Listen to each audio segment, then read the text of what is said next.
You ask Tiger to calculate. This deals with finding the midpoint between 2 points. The midpoint between the 2 points is 28, 3.5.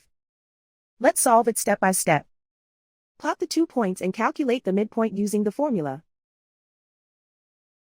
The coordinates of point 1 are x1 equals 44, y1 equals 43. The coordinates of point 2 are x2 equals 12, y2 equals negative 36. PM represents the midpoint of the 2 points.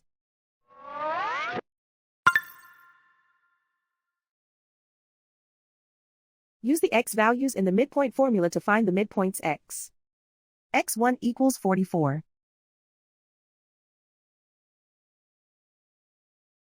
x2 equals 12.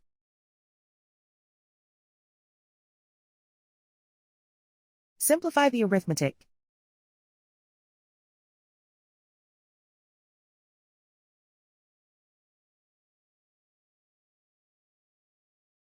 Use the y values in the midpoint formula to find the midpoints y. y1 equals 43.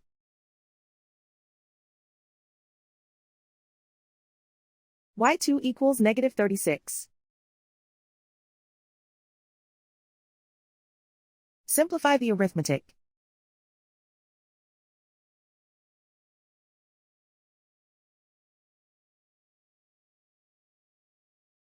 And so, the midpoint is 28, 3.5.